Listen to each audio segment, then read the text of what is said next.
Bonjour, ici Mathieu Hodgson de jardinierparesseux.com.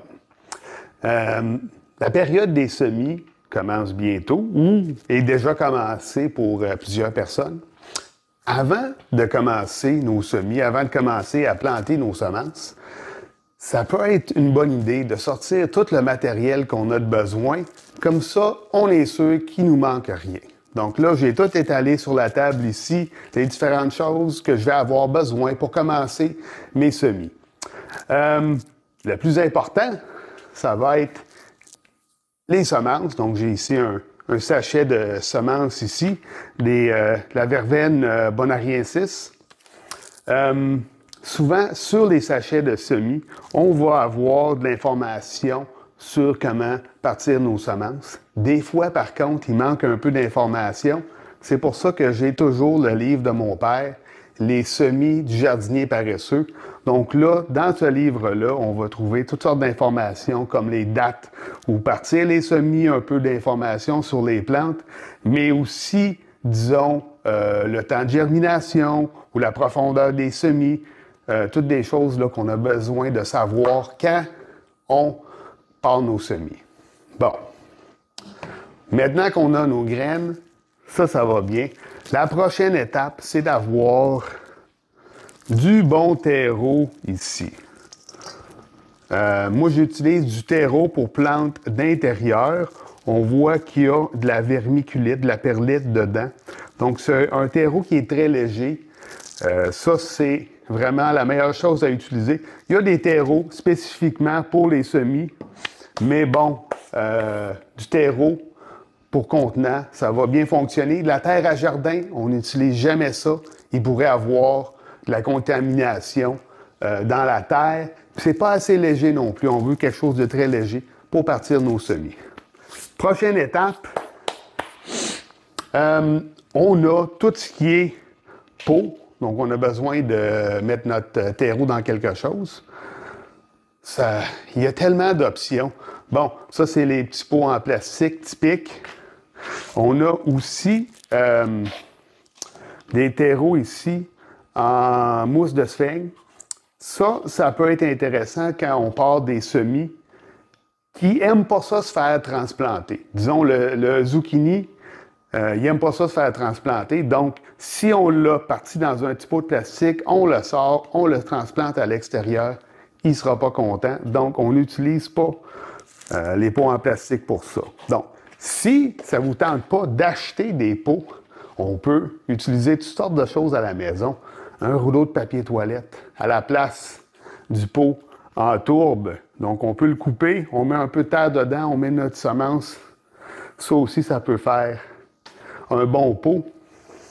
Julie Boudreau avait écrit un article il y a quelques semaines sur les petits casseaux à champignons.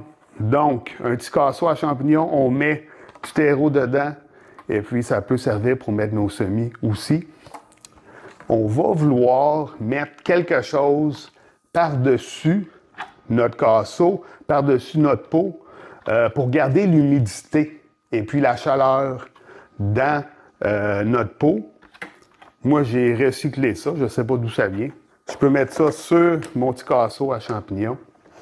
Je pourrais aussi utiliser un petit sac de plastique, mettre mon pot dedans comme ça.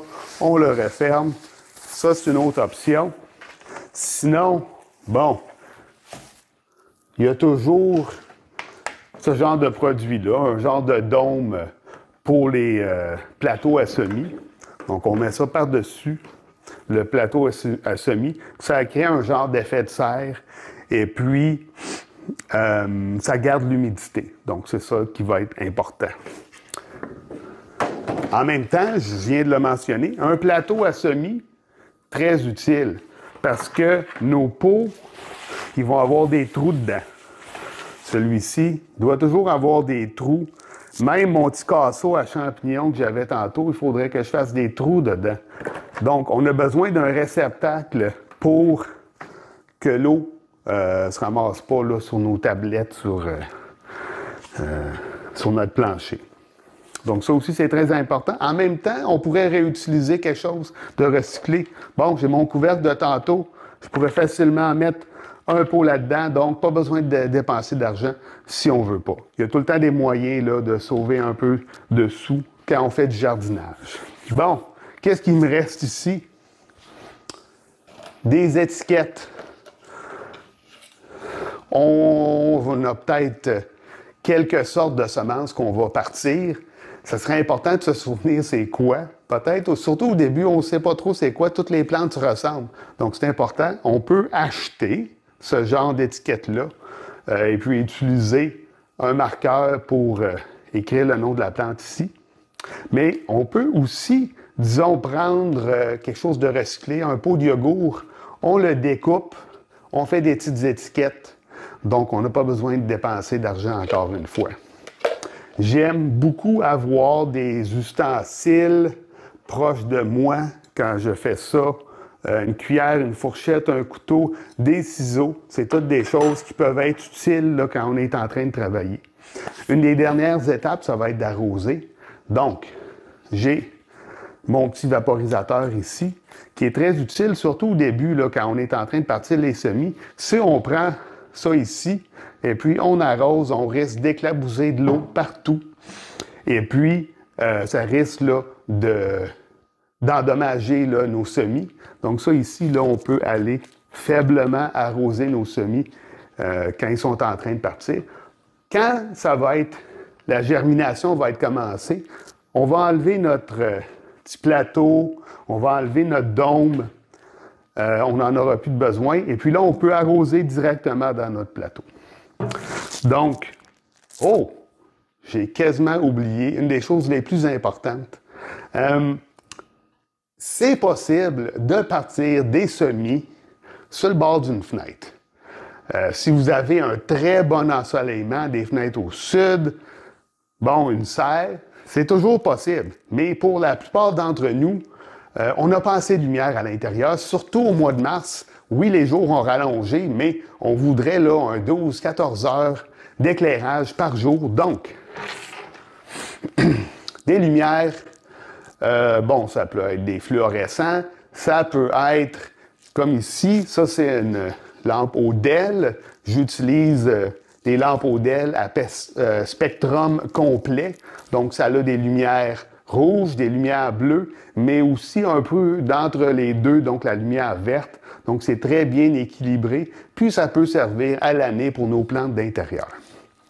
Je pense que ça fait pas mal le tour de ce qu'on a de besoin comme matériaux pour partir nos semis. Donc, la prochaine fois qu'on va se voir, je vais vous montrer comment partir vos premiers semis.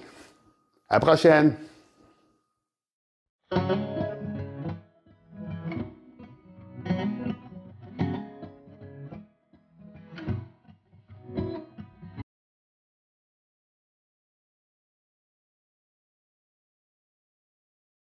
C'est fini? OK, bye!